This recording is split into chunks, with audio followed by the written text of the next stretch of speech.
Okay, everyone, it is 1:15. So we will get started with this geospatial data workshop for today. I'm Sonia Barboza and I manage curation for Harvard's Dataverse, and Dwayne is a library assistant with the Harvard Dataverse as well. And today we have a few speakers with us. We have Chairs Eugene Barsky, who is the head of the Research Commons, University of British Columbia. And we have Bonnie Burns, who's head of the Harvard Map Collection at Harvard University. Eugene will introduce himself along with his co-presenters, Mark Goodwin and Paul Dante. They will be talking about Geodisy, I think, I'm hoping I'm pronouncing it right.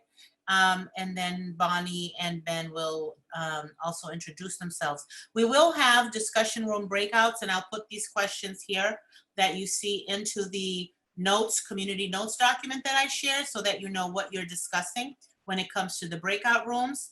Each breakout room will have room numbers. Make sure you put your room numbers in there when you're writing notes for your breakout room session, and then we will reconvene to give a summary of our discussion. So I will stop sharing my screen. And Eugene, whenever you are ready, you can start, and I'll grab questions as we go along as well. So the Sounds floor good. is Thanks, yours. Thanks, and hello everybody. It was good to see you virtually. We are based in Vancouver, BC, and the morning is still bright and early. It's a beautiful day in Vancouver. Hope you're enjoying where you are, and you're in good moods. So my name is Eugene Barsky. I'm a head of Research Commons in the UBC Library, and today we want to talk about a geospatial project we have done in the last 18 months called Geodisy, which is a national Canadian geodiscovery project. And I will move it to Mark to share his screen and get us started. Mark Goodwin is our metadata coordinator, and he's one of the 85 people here on the call. And our second presenter is Paul Dante. He's a main developer for the project. So we all will walk you through the presentation and show you how Geodisy works with Dataverse and what it can do to visualize research data. Mark, do you want to take it away? Sure. Thanks for the intro, Eugene, and Sonia as well. I'm just going to share my screen if you'll give me a moment here.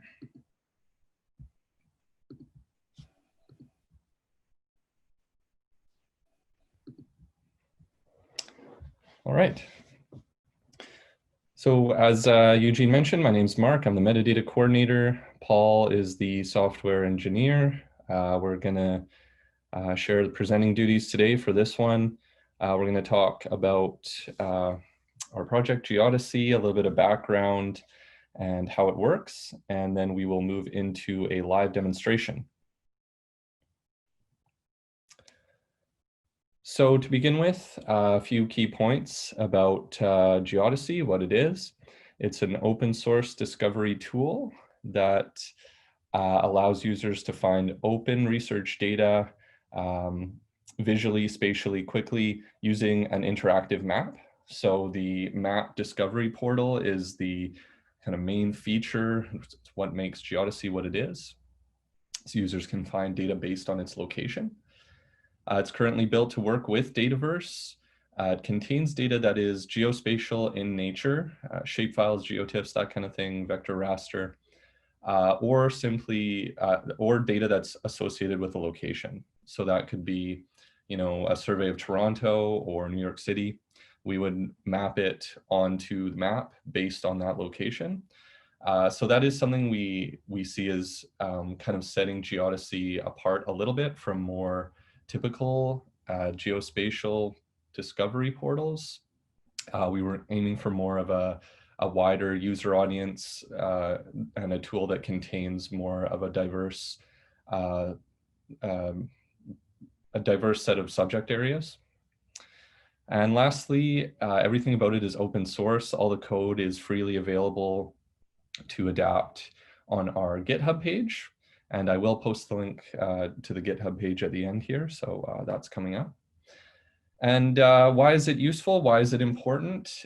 Data can be hard to find, especially if what you're looking for, if a location is a significant aspect of the topic that you're searching. If you're trying to build a text-based search to find, to capture a location, it can be really challenging, especially if you're looking for an area that isn't defined by official boundaries. So, you know, we see map-based searching as a really effective alternative. You can, you know, just zoom into the area that you're interested in. All the data in that location pops up. Map visualizations also, you know, become a really widely used, user-friendly way to search for information.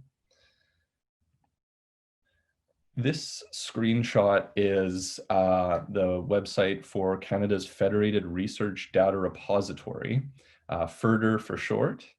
So FRDR is, it's a repository and a discovery platform. The discovery aspect, it gives a window into research data from across Canada. So it's kind of like a one-stop shop. It aggregates sources from, you know, all the way from institutions, academic institutions to government bodies, all Canadian research data, and it brings it together in one place that users can search for it. Currently features a text-based search. So we've installed Geodisy as part of FRDR's website. We're working towards integration, kind of as an map-based searching alternative to the text-based search. So a bit of a distinction to be made here. We've built this open source tool that we have on our GitHub. It works with Dataverse. Anyone's free to come and use that. We're gonna maintain that. And our team now is kind of moving to work on this specific installation of Geodisy on FRDR. So the plan for that one is to build it out to more repositories and build up more of an aggregate source base to complement FRDR's search. But both of those things kind of live independently from each other now. I'm going to pass it over to Paul, who is going to speak a little bit about how the software works. Thank you, Mark. So as Mark said, that we are an entirely open source project.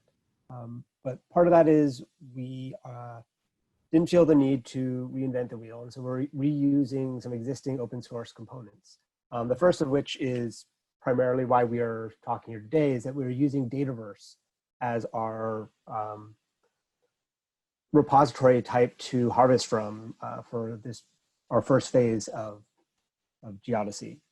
And we are specifically harvesting from Scholar's Portal, which is a Dataverse conglomerate of a number of Ontario and Western Canadian universities. But the way our system is set up, you can quickly and easily add, and Dollhouse. You can quickly easily add Dataverses. Any 4.x Dataverse can be added to it with just simply putting the URL into a spot in our code. The second major component we have is GeoServer, which is used for sort of publishing and distributing the geospatial data, allows for previewing of the data sets on our front end. And then GeoBlacklight is our actual discovery layer. It's where most people would interact with the Geodisy software. It is the map-based search. Next. So here's a quick summary of our project pipeline. So the first thing we do is we harvest metadata and any available geospatial files from Scholar's Portal. As I said, it's actually up over 2,600 data sets now and still around 500 Dataverses. From the metadata and geospatial files, we try to generate a bounding box. Assuming we can create a bounding box for that record, or maybe multiple bounding boxes for that record, we then crosswalk the metadata into both a ISO XML, the ISO 19115, and then also into GeoBlacklight JSON. I think Mark will cover that a little bit later in a bit more detail. Then we take the geospatial files that we were able to generate, or any geospatial files we were able to generate bounding boxes from, and put them onto GeoServer. The metadata is all sent to OpenGeo metadata. So if anyone wants to grab that metadata for their own search, they can do that through OpenGeo metadata, which is a GitHub repository. And then lastly, all of the metadata and geospatial file information is sent to GeoBlacklight for people to discover. Next, Mark. This is the sort of general architecture for the project. Each one of those gray boxes is a virtual machine. So you can see Scholar's portals off there on the left. In the middle is where GeoServer and our Java code go. I think right now we're around 15,000 lines of code, something like that. And then on the far right is GeoBlacklight. And we chose to use multiple VMs for this for security reasons, to sort of allow breaking up where data is actually stored and where it's shown. Next.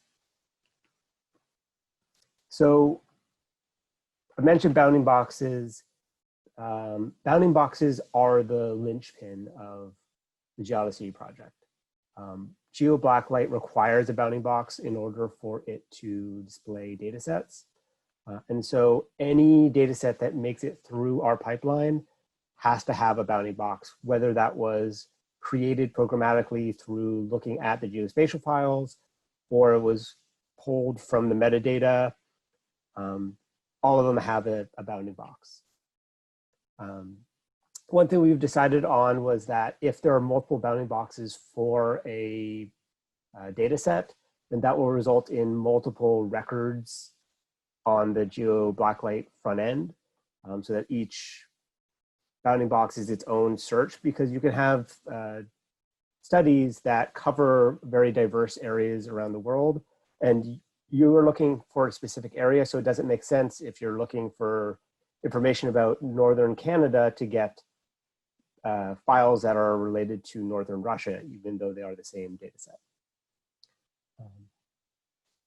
So again, if it doesn't have coordinates, geospatial files, or coverage metadata, in which case we can't generate a bounding box, and therefore it would be excluded from Geodisy. Okay. So as many of you are probably aware of, Dataverse has a geographic metadata field. It's one of the many blocks, including citation, social science, etc. And it is that geospatial metadata block that sort of allows us to go beyond what most geospatial search platforms do. So I'm going to go through sort of how our process of figuring out where the geospatial bounding box is for a given record, because we've decided that there's somewhat of a hierarchy for bounding boxes. And so the next few slides will sort of go over the order based on highest to lowest priority.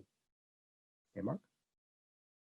So the first thing we do is we look for actual geospatial files, because those will be the most representative of the data set. So we use GDAL, which is another open source component, to extract bounding boxes from geospatial files. Okay. If there aren't geospatial files, or there aren't ones that we can extract bounding boxes from, sometimes they're in a format we can't use. Then next thing we look at is if there is a bounding box entered into the geographic bounding box metadata in Dataverse. So if there is one or more bounding boxes in there, then we grab them and move forward from that. Next. If we can't do that, then we get into the geographic coverage, which is sort of place names. But we realized that we had to be somewhat selective in what we would allow through with place names. So there's always the danger if there are many places that have the same name, And so we decided that the order that you order is that we show here. You have to have a country or nation first. If you have that, then you can have a state or province. And if you have those two, then you can also have a city. This prevents us from having issues of someone puts in Paris, then you have a lot of options for Paris. Even if you put Paris, USA, okay, we're not talking about Paris, France now, but are we talking about Paris, Maine? Are we talking about Paris, Texas? And so we have these requirements in order for us to generate a bounding box from just the place names. Next. So we also determined that there are times when there might be some ambiguity that can be easily solved through human intervention, because otherwise our pipeline is entirely automated. There's no direct human intervention, but we decided to have a flagging system. So if there are certain criteria met, then a log will be generated and then a human will look into them. One of them is if there's information put into the other box. Because this is a completely free text field, someone could put pretty much anything in there.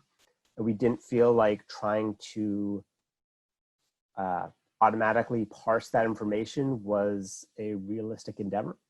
However, if a person can look at it and be like, oh, it says like Yosemite National Park in there, that is very easy for a person to be like, okay, it's this, and then we can deal with that at that point. Additionally, if there is geographic coverage information, but it doesn't meet our standards for like what it needs to have in order to generate a bounding box, it'll be flagged also in case we can contact the owner of the data set and request them to add more information so that their record can be included. There are also others. One other open source component we are using is GeoNames, which is a user-generated repository of geographic information, including bounding boxes. So you can put in a place name and it'll give you back a lot of information. It's all open sourced. But there are cases where GeoNames can find a match, but there's no bounding box, in which case that would also be flagged, or sometimes it just can't find the name.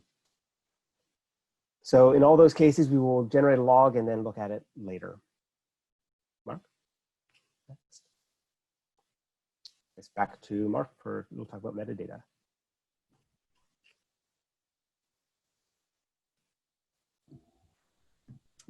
Thanks, Paul. So just a quick word here about the metadata process in Geodisy, and then I will jump into a demonstration. So we start out with the Dataverse JSON for each data set in Dataverse, and then there are two metadata outputs from that. So Paul mentioned ISO 19115, which is an international standard for geospatial metadata. And then you can also see ISO 19139 there, which just represents the XML file structure that it's contained in. So that is available for every record. It's a very thorough, comprehensive description for the data. And then also the GeoBlacklight schema, which is basically just the metadata that GeoBlacklight requires to perform searches and map the bounding boxes and display some descriptive metadata for each record. We've also noted that there's some Geodisy generated metadata that goes into the outputs. There's a few different things we do to try to enhance the metadata. Paul mentioned we use GDAL if the data is geospatial. So we also try to pull a bit of extra metadata out of there, including projection information, for example. And then we also add some metadata to document the Geodisy process, how we created the bounding box, for example. At this point, I am going to switch over to a live demonstration. So I'm just going to stop sharing and then reshare with my web browser.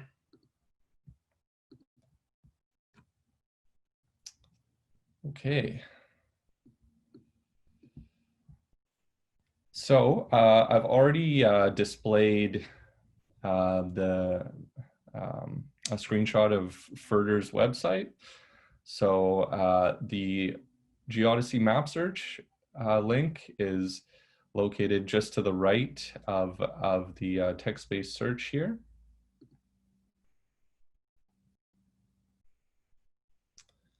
And this brings you to our FRDR installation of Geodisy, the homepage. So you can see the nice map-based search portal right here. That's kind of the main feature. Hopefully, you might also notice this banner, which we've tried to make prominent on here, just letting the user know that the content in this Geodisy is different from FRDR's main content. I mentioned that FRDR is a very kind of comprehensive aggregate of Canadian data sources, whereas we've just kind of started out with a Scholars Portal Dataverse, and we plan on kind of building it out from there. And then we can move on to the fun stuff. So the map here, there are a few different ways to begin your search. You can search by keyword or select a category here. The map is interactive. You can zoom in and move it around. You can also, if you shift and click, you can create a box that the map will zoom in towards. And this window here represents when you perform a search, it's going to return all the data sets that are touching upon this window. So if we hit search on this area of British Columbia, you can see the results here. So we can see there are about 842 data sets located around this area. And if we hover over the results, we can see the bounding boxes for those data sets. If you zoom in and move the search around, it'll actually refine the results as you move the map. There are also some options to filter your search and refine the results here.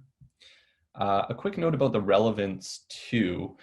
This is an algorithm built into GeoBlacklight that prioritizes data sets in the search results that are most fitted to the window you're searching in. So you can see all of these bounding boxes are kind of prominent to this window, even though also contained in this search would be, data sets that are perhaps much smaller in location area, or they might be much larger. They might cover all of North America.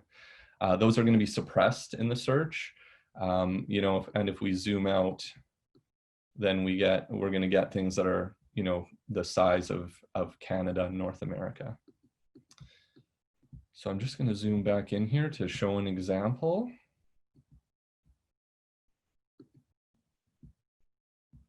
So this is what a record page looks like. You get some of the descriptive metadata here. There's a link back to the original source of the data. So we want to drive traffic back to the original Dataverse source there as well. Paul mentioned that we're working with GeoServer. Once we get that working, if the data is geospatial, then GeoBlacklight offers a nice preview of that geospatial data here. We don't have it working quite yet.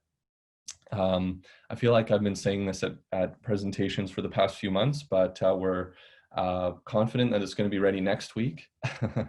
So, but we're really confident this time. And once that is ready, you'll get a nice preview of the data here. Just letting you know that you have 10 minutes left in your presentation. Sure, thanks very much for that. There are options on the right-hand side to do some downloading. You can download the ISO metadata, which I mentioned before. You can also directly download the data set itself. And there are also, Paul mentioned that that in GeoBlacklight, the record itself represents data at the file level, not necessarily a data set level. So if there are multiple files within a data set, as we can see here, there are 2 within this data set. We break them up on GeoBlacklight to accurately depict the location of each of them. And then they show up in this linked record catchment here. So all the sibling records would show up there. And that is the end of the demonstration. It's not super, you know, it doesn't take a long time to show. That's kind of the point. We feel like we wanted to create something that was really kind of straightforward and user-friendly, that's usable by a wide range of audiences, something really accessible. So that was our goal there. I'm going to stop sharing again and bring it back for just a couple slides to finish off.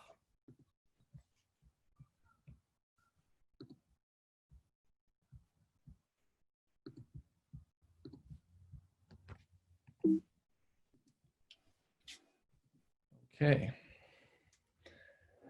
Quick word on next steps. We are planning a French translation of the interface. And then I mentioned the geospatial preview. So this is a screenshot from NYU's spatial data repository. They're also using GeoBlacklight. So you can see what that geospatial preview looks like here. It's a nice shapefile of New York, Manhattan buildings. Pretty cool.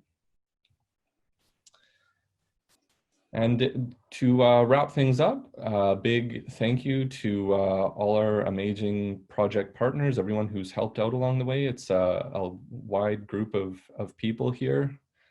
And this is the link to our GitHub page. We've got all the code up there, freely accessible. And you know, if you want to tweet about us or something, you can hashtag Geodisy.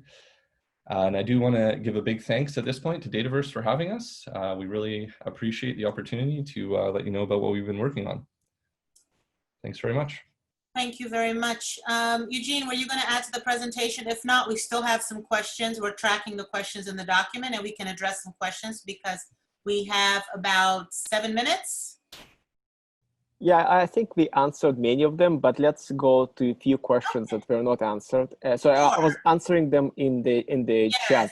Let's see if we caught this one. Here's one of the questions. Are you harvesting the metadata from the geospatial metadata block? Yes, we are harvesting the metadata. We're harvesting all the metadata we can get from Dataverse to make as comprehensive an ISO XML metadata file as we can. So yes, to the geospatial as well as others. Okay, I'm not sure if this one was answered, but I didn't see an answer to it. Are polygons supported, or do data sets with multiple coordinates just get dumbed down to bounding boxes? If not, will they be supported in the future? And I'll put the question there. GeoBlacklight does not support bounding, or does not support polygons, so a polygon will be dumbed down to a bounding box. The preview will show the polygon, but the actual search is based on a bounding box. So, okay, I'm sorry, you said it does not support polygons. It supports them in that we can take a polygon and convert it into a bounding box, but the search itself will not be based on a polygon, it will be based on a bounding box. And I think everything else was answered. So we do have time though for additional questions if anybody has any that we have not asked here. So can I ask a question? Yes, you can. Yeah. So when you show the geospatial metadata block in Dataverse and that's at the data set level, and you're mapping that. So imagine the search is at the data set level, right? But how do you I mean, I know that we don't deal with that well in Dataverse, but I'm just wondering what are your thoughts that if there are several files that are within a data set that are associated with different bounding boxes. Is that a collection of bounding boxes, or how do you encounter these cases? How do you deal with those? That's the first question, and I have another question. So if the files themselves are geospatial files, we would in GeoBlacklight have a separate entry for each file. If the files are not geospatial specifically in nature, then they are just associated, all the files are associated with whatever bounding box we can generate for the data set. And if there are more, like multiple bounding boxes entered into geospatial metadata, then each one of those would be an individual record in GeoBlacklight. Okay, just to be sure, when you're doing the search, then sometimes you're finding files and sometimes you're finding a data set at the level of a data set. Like yes, when you're looking at GeoBlacklight, you're seeing basically the bounding boxes we can find. Each bounding box is its own record. Yeah, could correspond, right. The record could correspond to a data file in Dataverse or an entire data set in Dataverse.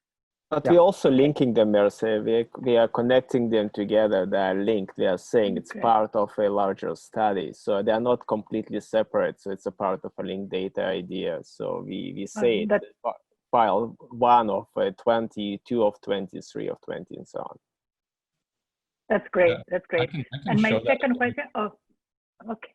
Yeah, just let me, okay, good. I can give you another example of that. There's been one I've been using in the BC area.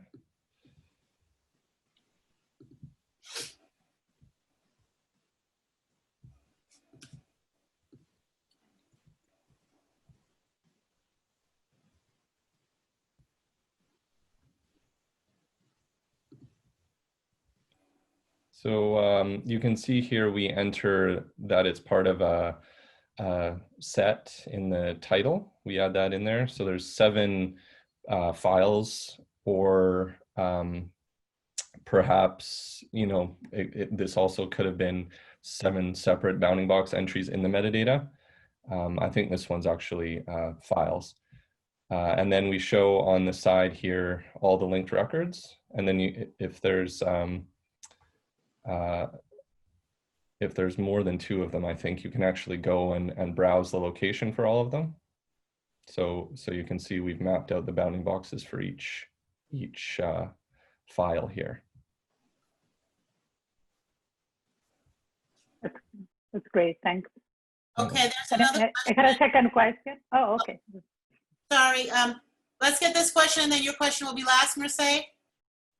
So somebody asked if ISO metadata already exists as an associated file with the data, are you incorporating that metadata? Any other metadata schemas being leveraged? As of now, we are not, although that's something we're kind of looking at.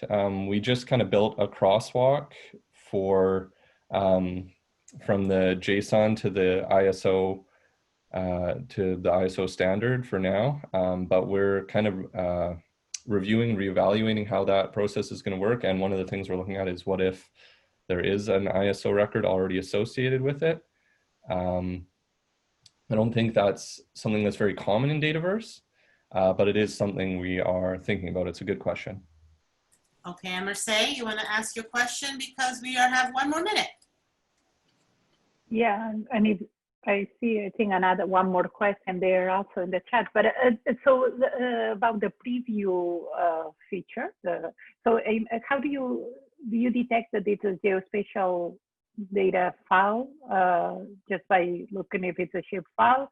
And also, so we had a feature Dataverse with Walmart that was also helping convert what would be a tabular file into a geospatial file if they had geospatial information. Are you considering doing something like that so that you could track more than, or you could preview any file that contains some geospatial, some coordinates that might not be a shape file.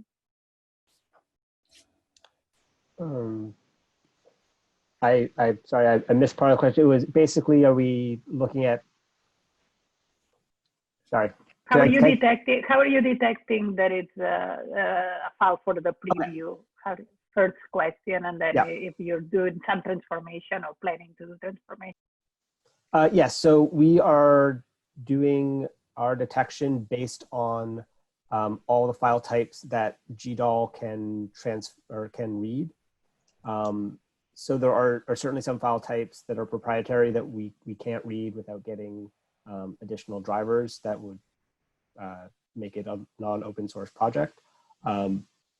So we are looking at more than just shape files and Geotiff files. For our purposes, we're taking those files and converting them to shape files and Geotiff for putting into GeoServer, but we've links back to the original data files in our records. Okay, thank you very much. So we're just 1 minute over. Good timing. That was a great presentation. Thank you. And I've included all the links that Eugene and his team included in the chat into the notes document and to the community notes document and all of your questions. So it is there for follow-up, thorough answers with all of the links. So our next speaker is going to be Bonnie Burns from the Harvard Geospatial Library. Bonnie, you're welcome to share your slides, your screen.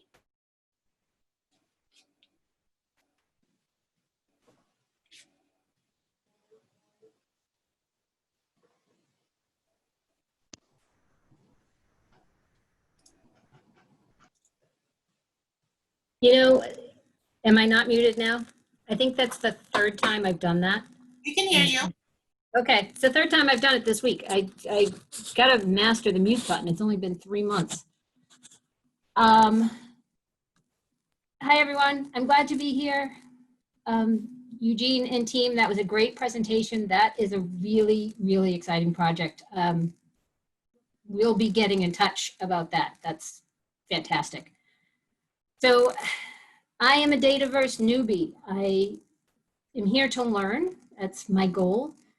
I'm not a spatial data newbie. I've been in this arena for a while. And my role here today, I think, is to talk about the Harvard Geospatial Library. I'll introduce myself real quick. Again, Bonnie Burns. I'm the head of the Harvard Map Collection, which is a part of the Harvard Library system. Now, the Harvard Geospatial Library is a system, not a building. So if you come to campus, don't ask anybody where the Harvard Geospatial Library is, because there isn't a place. What HGL is the Harvard Library's repository and discovery interface for geospatial data. We launched it first in 1999. It was a homegrown application, relied pretty heavily on proprietary systems at the time, especially for the data and metadata management layer. A few years back, we moved to the Open Geoportal platform, which is an open source system developed at Tufts University. And now we're planning another platform shift, and we're going to be moving to GeoBlacklight. So soon, HGL will look very similar to Geodisy. We're going to be using that same discovery platform. I'm going to talk a little bit about the decisions that we made over the past 20 years that we're revisiting now as we move ahead with the redesign.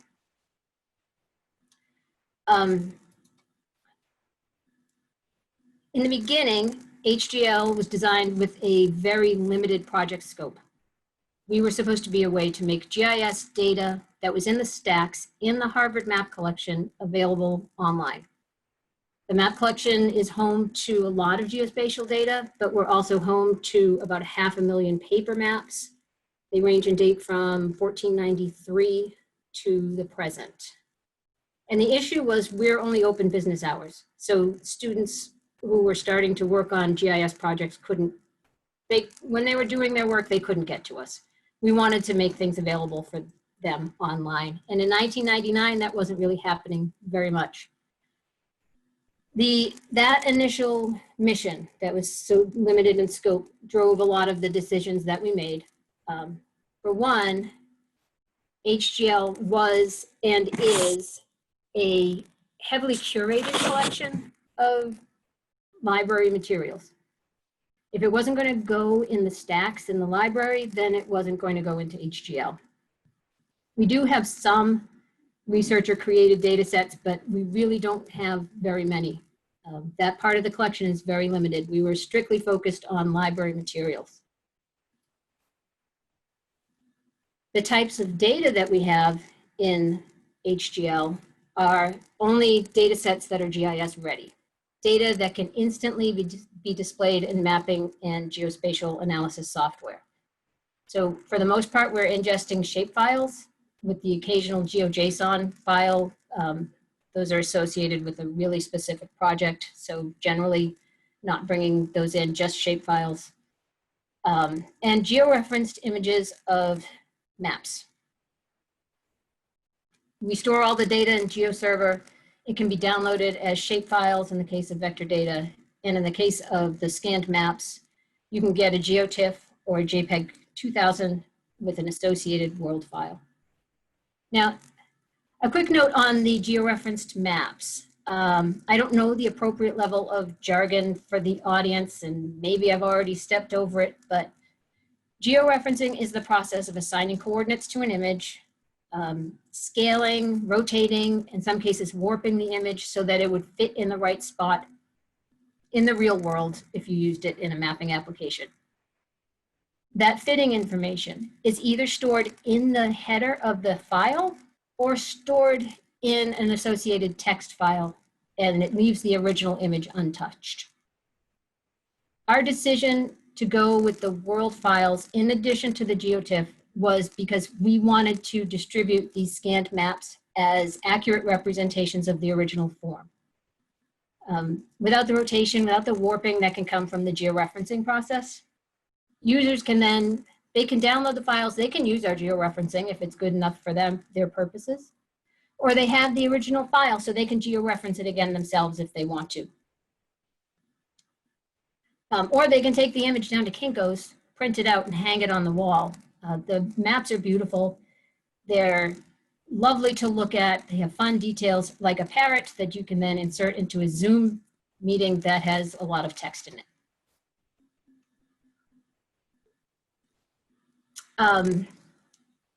Moving on from the parrot, which distracted me, we don't have, as a result of that early decision, the kinds of materials that are being imported into Geodisy. So we do not have anything that is tabular data without a specific defined geographic data type included. No tabular data with a column of zip codes or FIPS codes or latitude or longitude. It has to be display ready without processing. We don't have any data that we can't distribute online because of licensing. So that's not even discoverable in our system. And we don't have any scanned maps that don't have bounding boxes defined. So this beautiful map of Yellowstone National Park is georeferenced, and if it's not in HGL, it soon will be. But something like this view of Boston is not georeferenced because you can't, even though it is about a place and it's got a geographic location that could be identified, but something like this would not be discoverable in HGL. Right now, we are searching a catalog of really detailed metadata that adheres to the Federal Geographic Data Committee content standard for digital geospatial metadata. One full metadata record for every layer that is included in HGL.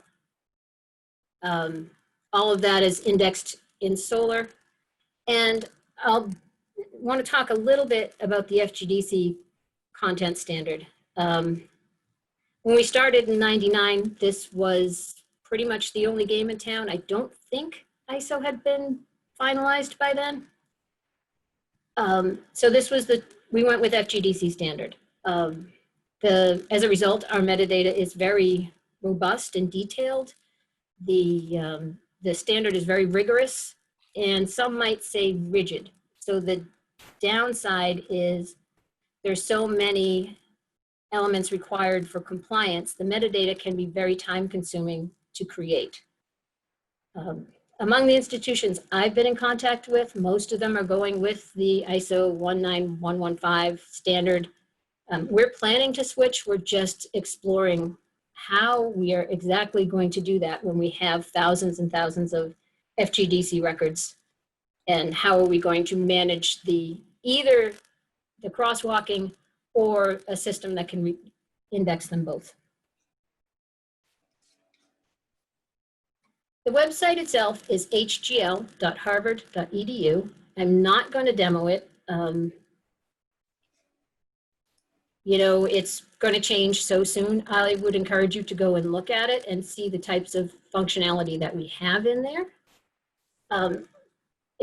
We have a keyword search, as one would expect. We have the advanced search option, as one would expect, that lets you search on certain controlled vocabularies, which is very handy. And we have the map-based search, which is, as the Geodisy team pointed out, just the workhorse of making a spatial search engine. You have to have the map so you can zoom in and find the things that cover your particular area of interest. And HGL does that. You have 3 minutes, Bonnie. Okay. Our earliest user needs assessments indicated that preview was really important. If you're looking for data in the Charles River watershed and you find a data set from the state, you can preview it to see if it contains the smaller streams or just the larger water courses that you might need. And especially when you're looking at the scanned paper, you want to be able to zoom in and see exactly what the cartographer had included on this, on the map when it was created. So these are really high resolution scans. They're great. And the preview makes it easy to see if it covers what you need. We also have the ability to overlay multiple data sets and adjust the transparency so you can see through them. This functionality in recent user testing is showing that it's not really used as cool as it is. So people aren't using it. The discovery interface is that set of indexed records based on full FGDC metadata. Nothing in the catalog that can't be downloaded. In addition to the Harvard materials, you can search the portals of 4 other institutions. And some of those data sets you will be able to download if they're public, but some of them will be restricted to affiliates only. But it's nice to be able to know that a data set exists. So I really like that aspect of sharing metadata. What we have learned over the past 20 years of running a geoportal is the importance of the user interface testing.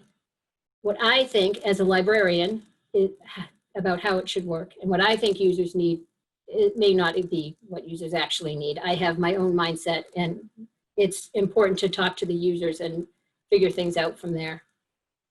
The second thing we've learned, don't go it alone. You guys are at this conference, you know that full well. Don't do all the work by yourself. It's not sustainable.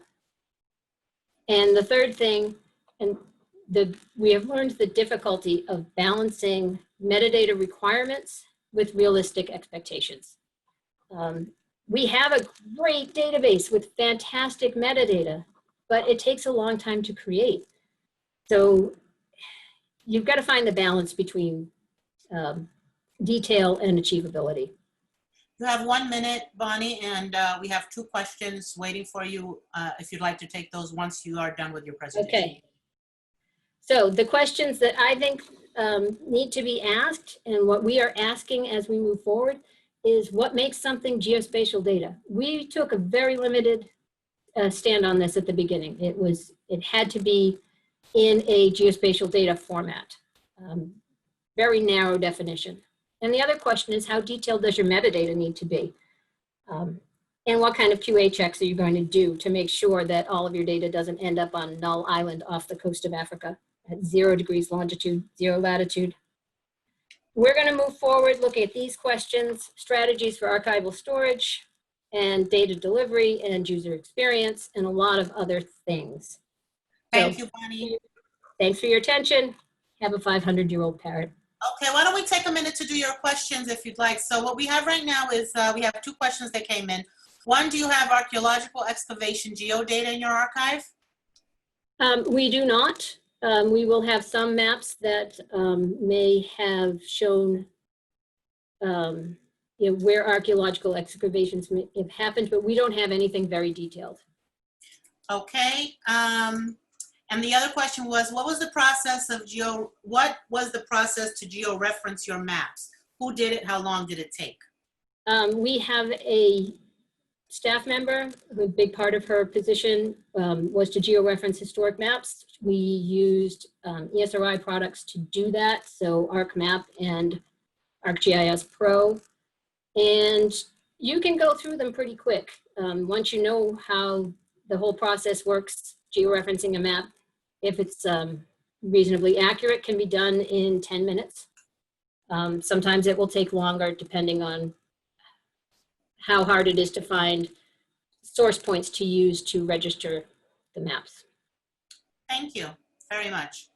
So we will write the rest of the questions into the document, and Bonnie can provide answers to them later, but we need to move on to our next presentation. So we have Ben Lewis from the Center for Geographic Analysis. And Ben, you have about 5 minutes for your presentation, so feel free to share your screen and you can start.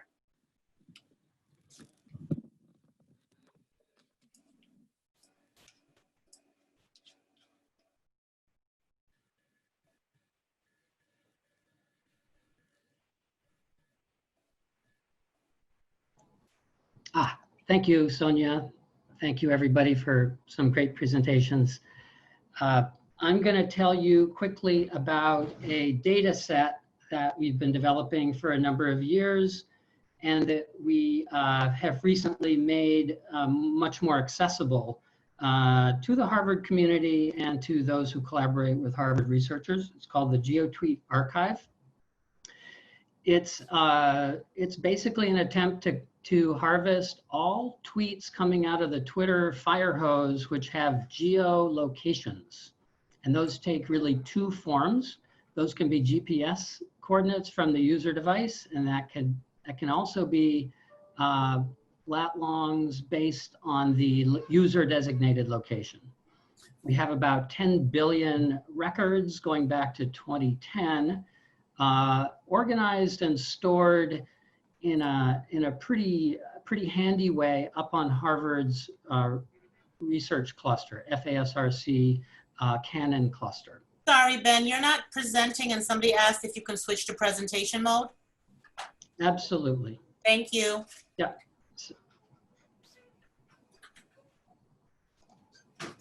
Very sorry. And let's see. So yes, up on the Harvard FASRC cluster, where it's close to good software and hardware for processing very large data sets. And more on the Twitter archive is there on a page in Dataverse. So this was, the hardware side of this was enabled by a collaboration with OmniSci under an NSF grant. Just a quick point of acknowledgement. Here is an example of very much an exploratory view of one small bit of the archive. This goes back about a month. We searched for tweets. No, I'm sorry, it goes back a couple months. Tweets mentioning COVID.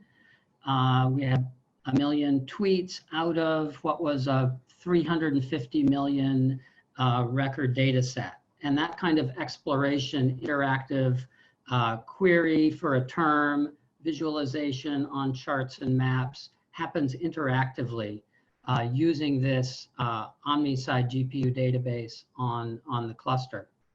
So the idea is to make it easy for people to explore large raw geospatial data sets, extract what they need, and then take those data sets down to other tools, perhaps. Once you've boiled 300 million down to 1 million, it's much easier to deal with. And this was a quick demo looking at sentiment related to masks. Just the simple keyword mask. Again, out of many 100 million features, we boiled it down to 264,000. Did some sentiment analysis on the GPU. So the fact that it's on the GPU makes it easy to model data once it's loaded there. You have about half a minute. And that's about it. I want to Wonderful. give acknowledgement to our research collaborators at University of Salzburg who worked with us on the GeoTweet archive, which is, we call it GeoTweet archive version 2, because it's a big improvement over the first version. And thanks to NSF and OmniSci Technologies for their support. Wonderful, thank you, Ben. So we are going, do you have any questions for Ben? We can do that for about a minute. Otherwise, you can put the questions in the documentation that I'm going to share again, where we're taking notes. There's a section there for questions on Ben's presentation. We are going to— One quick note, there is Yes. discussion, very early discussion about how this data set might be made accessible in some way from Dataverse. Okay. Much to be worked out. Thank you. So we are moving to breakouts. And so what we're going to do is divide all of the participants into breakout rooms. And if you go into the Google document, the same Google document that we've been taking notes, at the very bottom, there's a breakout room setup. Make sure that you use your room number to start your discussion. The questions are already listed on the documents for you, but you're going to go into a breakout session, discuss these questions, and then we're going to come back again together to do a summary of each breakout session. Eugene, is there anything that you'd like to add to your breakout session description? No, not really. Thank you. Okay, so Dwayne is going to do the breakout room, so everybody will be assigned. And then again, the very last page of the community document that's posted there will have the breakout space for questions, answers, and we'll come back and resume discussions.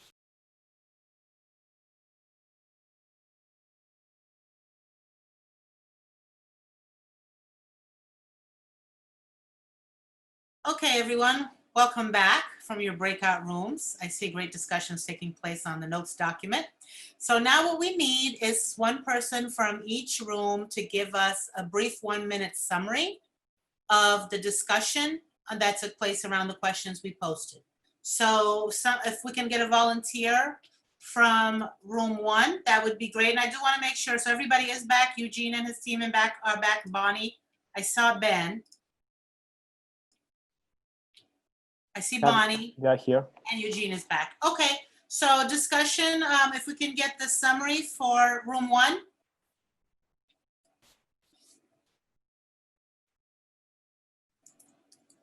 Anyone can do it.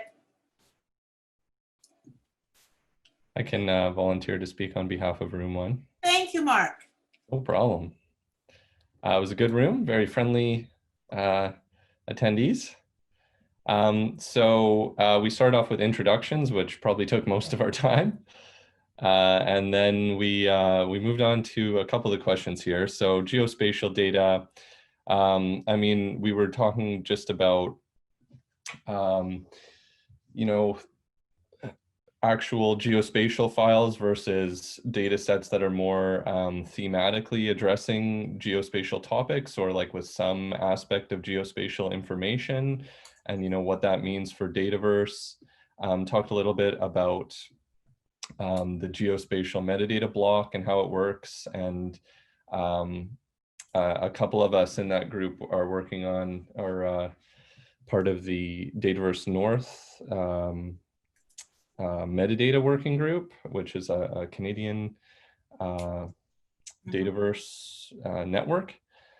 And we were just speaking to how so much of the metadata is derived from DDI and how that kind of plays out. In terms of geospatial functionality, there was some interest in a preview, some kind of visualization like a world map or a GeoConnect kind of thing. And we, in the 1 minute we had remaining, we addressed the alternatives to world map and GeoBlacklight question, and we didn't really come up with anything. Our group figured that those were the best options out there. Okay. Great. Group number 2 or room number 2? I can give a summary if everyone's open with that. So our 12 people actually didn't go through the introduction. We went right into the questions. And number 1, what we mean by geospatial data was the question that took the most time, thinking that this is very challenging because the data that's geospatial is not necessarily the main focus, but might have this location component to it. And this came up in examples for genomic data, for instance, or astronomical data, or in our largest discussion was geological data. So if we're looking at formations of rocks throughout the world, many researchers in the geosciences are interested in knowing the location that particular specimens that are found. And how can this information that's of the formation part be brought into geospatial data itself? Knowing right now that, for instance, a geologic gazetteer has not yet been added to like GeoNames as part of the crowdsourced setup. We did spend some time as well on the second question, looking at previews being a key component of what we'd like to be able to see, particularly georeferenced snippets of data, image and vector, so you don't have to import the full file in that process. Also like to see preview of the coordinates and select values from the GeoNames as part of that preview capability, should it be built into Dataverse. We got a teeny bit into the third question, looking at alternatives to world map and GeoBlacklight. Pretty much Geodisy is doing it, and so most people are happy with this connection with GeoBlacklight and thinking that's the way to go. We didn't really get into the last one, other than mentioning that the JSON to ISO 19115 is also being used by Geodisy as part of that process, as opposed to the DDI. And if I missed anything, others can jump in. That's okay. Thank you. Room 3.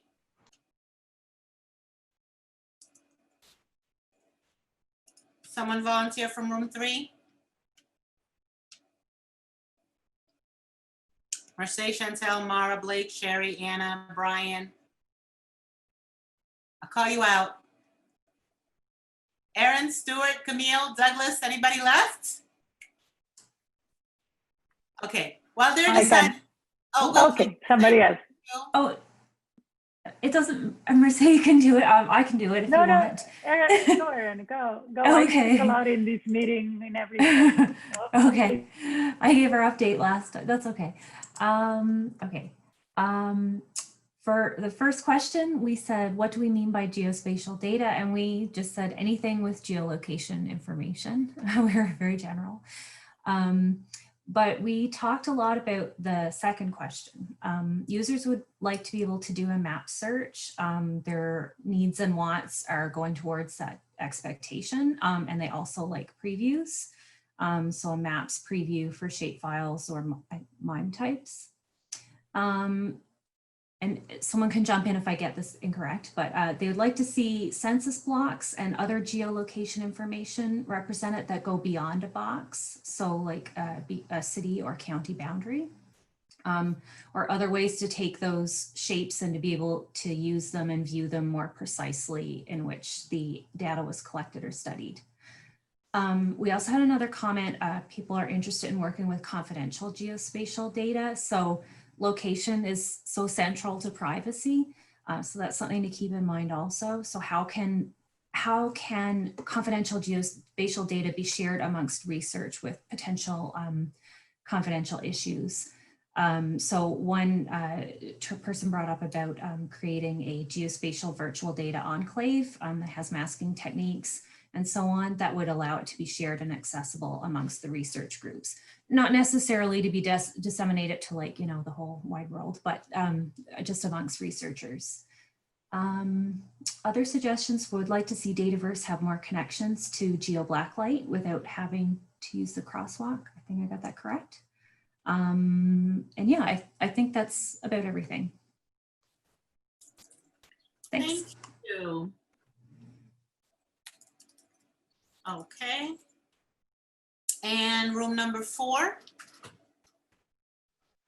I can do a super quick overview. So we had a great room. We talked about what it means to have geospatial data. We have people who worked in this area for decades, and we kind of decided that any records with lat and long are good enough, and maybe some have another data elements like height or depth. We looked when we talked about alternatives, we didn't find really big alternatives, and we also mentioned since some of our people were coming from the oceans research, so we thought about the metadata crosswalks to the appropriate metadata schemas like a Darwin core and biodiversity, and specifically to GeoBlacklight visual light version of ISO 19115 as well. So I typed it in room number 4 summary. Thank you. Got it. I see that. Thank you. Room number 5. Yep, that's me. I'm unmuted, right? Yes, you are. So I'll just go real quick. We only have a couple of minutes. Talking about what we mean by geospatial data, the group definitely had a broader definition of it than this just shape files, and felt that faceting by file type might make it would be a good idea when you're starting to include other types of data that may have geospatial components but aren't immediately usable in a GIS. The kinds of functionality that the community wanted to see, a good discovery platform so people can find data based on location and not necessarily geospatial data, support for raster data, and a REST API, I believe. We talked, yeah, and then we're interested in leveraging metadata formats as well. So we, the idea of being able to do something with the ISO and FGDC records that already exist. Okay. Was that all for your group? Yeah, I don't know. We didn't talk about an online web application like Esri's ArcGIS Online. That didn't come up in the discussion, but it's in the notes. So Yes. it's good. It's a good idea. Thank you. So we do have a couple of minutes for a broader discussion. If Bonnie or Eugene, and Ben, if you guys would like to lead, we have like 3 minutes.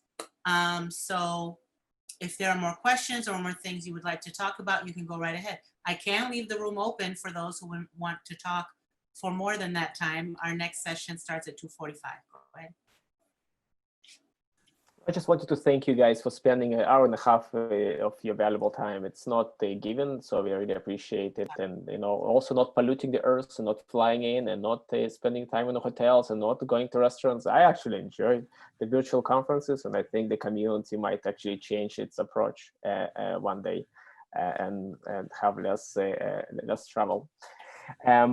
Thank you for joining us. The Geodisy project is ongoing. We are funded for another year by federal government. So if you have any questions, we are happy to work with you. If you want to have your Dataverse integrated with the Geodisy pipeline, it's all open source and available on GitHub. Just reach out and we'll work with you guys on that. And that's it for me, Bonnie. Yeah, I just want to say how excited I am to see so many people interested in this. The geospatial is something near and dear to my heart. I've been in the field for a long time. So this is really exciting to see so many people wanting to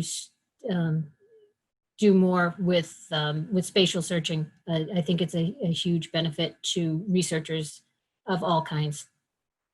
Ben, you have anything? Oh, yeah, I mean, I would second that. I mean, we had like 120 people here. It was fantastic. Yeah, all interested in geospatial in the context of a data archive. No, I think the discussions were really good. I'm very excited that this Geodisy work is happening. It's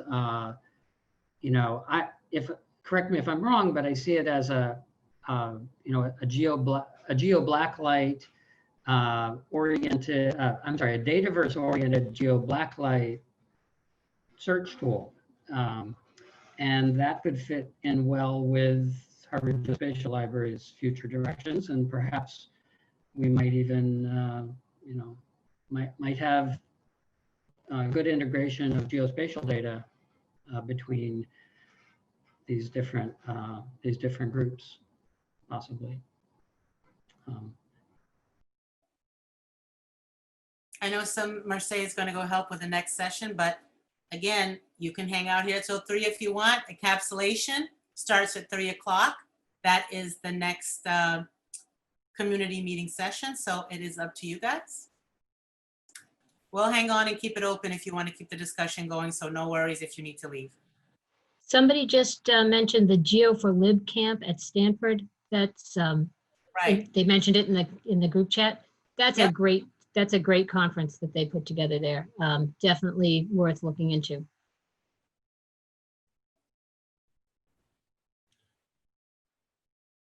All right, I am signing off. Thank you, Sonia. Wonderful. Thank you so much.